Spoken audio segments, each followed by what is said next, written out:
Beleza, vamos continuar. Questão 5. Nas antigas sociedades agrárias, a ocupação agrícola chegou a representar 4 em cada 5 postos de trabalho. Com a passagem para a sociedade urbana e industrial a partir do século XIX, o emprego da mão de obra no setor secundário das economias, olha que ele dá a dica já entre parênteses, construção civil e manufatura, né? Ou seja, ele está falando de indústria, né? Chegou a alcançar quase 2/5 do total da ocupação, especialmente nos países de industrialização madura, antiga, né? E desde a segunda metade do século passado, a nova transição da sociedade industrial aponta para a concentração dos postos de trabalho no setor terciário. Mais uma vez, ele é bonzinho dar a dica aí, ó, serviços e comércio. Nas economias desenvolvidas, o setor de serviços responde a 83% do emprego da mão de obra. O que esse textinho está querendo dizer? Ele está fazendo, né, um resumo para você contextualizar a questão de mão de obra da população economicamente ativa. Nas sociedades antigas agrárias, obviamente, não existia indústria, então a maior parte da população estava empregada no setor primário. À medida que as indústrias se desenvolvem, se consolidam, né, a questão da urbanização, obviamente, né, grande parte da população acaba migrando porque tem mais oportunidades de emprego para essas áreas. Se deslocam para as áreas industriais, as áreas urbanas, como consequência, a maior parte da PEA vai estar empregada no setor secundário. Mas quando nós temos os avanços das tecnologias, a mudança, né, da reestruturação das cidades, do urbano, você começa a ter um inchaço, né, de todo esse sistema, e o setor terciário ocupa o lugar de destaque da mão de obra, né, da maior parte da classe trabalhadora. Então a gente vai ter grande parte, aí, 83% do emprego da mão de obra, né, nas áreas de setor de serviços, comércio e serviços, tá? Mas, bom, sabendo já de conhecimentos históricos, geográficos, né, quando a gente estuda a geografia da indústria, e os conhecimentos de população, né, vamos ver aqui o que a questão pede. O esvaziamento progressivo da mão de obra no setor secundário, mencionado pelo texto, deve-se principalmente por qual razão, né? Ao processo de constituição da Revolução Verde. Você até poderia ficar na dúvida com relação a essa alternativa. Por quê? Porque a Revolução Verde, ele é o processo de industrialização do campo. E como consequência, você acaba tendo a substituição, de fato, né, do homem que trabalha no campo pelas máquinas, pelos maquinários, para ter uma alta produtividade no campo. Essa alternativa, ela poderia estar correta também, mas ela não é o gabarito. Vamos chegar no gabarito para você observar o porquê que ela não é a mais certa, né? Tem diversas questões que tem isso, né? A mais certa. B. Ao caráter especulativo do capital financeiro. O capital financeiro, ele não tem relação direta com uma grande parte da mão de obra da população economicamente ativa, tá? O capital financeiro vai evidenciar as mudanças, né, empresariais do mundo globalizado, do capitalismo, mas não tem relação direta ainda com a massa da população, né, empregada. C. A queda da qualidade dos serviços manufatureiros também não tem a ver com a qualidade da indústria. E D. A ampliação do desemprego estrutural nas indústrias. Essa letra D, ela é a mais correta, ela é a completa, por quê? É de fato o conceito que a gente estuda quando a gente fala sobre mão de obra, de desemprego, né?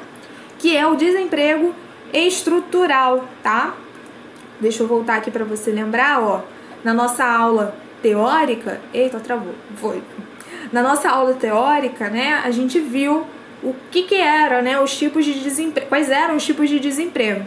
E existe o desemprego conjuntural, que tem a ver com a conjuntura histórica, geralmente associado a questões de crises desenvolvidas principalmente pelo sistema capitalista, mas também pode ser, né, visto o desemprego como uma questão estrutural, ou seja, pelas razões, né, de mudanças técnicas, principalmente pautadas nessa questão aqui que a gente está falando da industrialização, tá?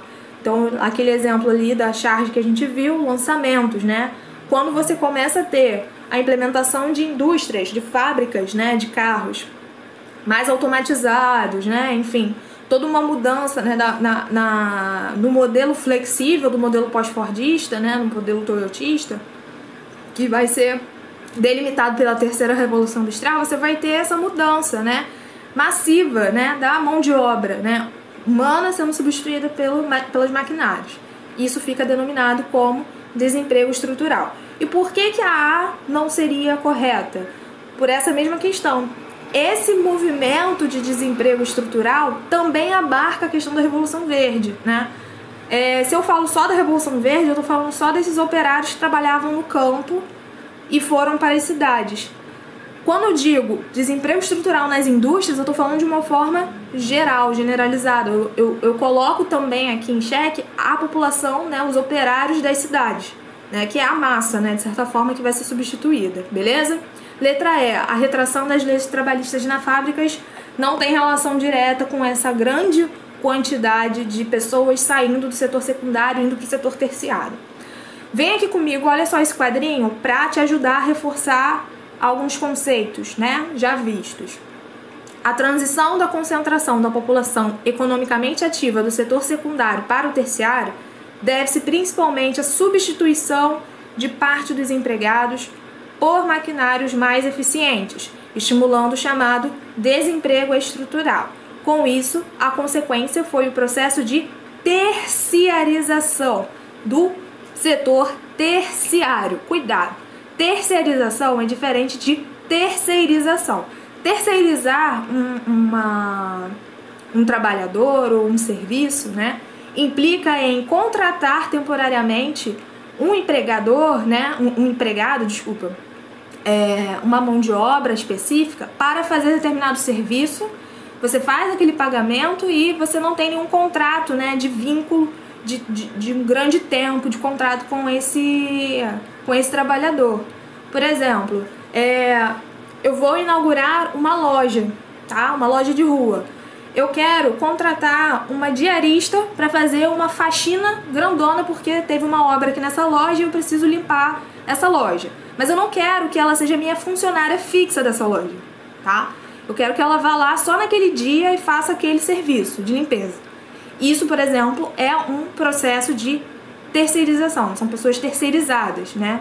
Existe ali uma outra empresa, talvez que controle essa pessoa ali, né, naquela mão de obra, mas eu pago aquele serviço e acabou, eu não tenho mais nenhuma relação, nenhum vínculo empregatício com essa pessoa, tá? É diferente do processo de terceirização. O processo de terciarização é o aumento das pessoas, né, da mão de obra da população economicamente ativa presentes no setor terciário, tá? É isso aqui que o quadro está querendo mostrar pra gente, beleza?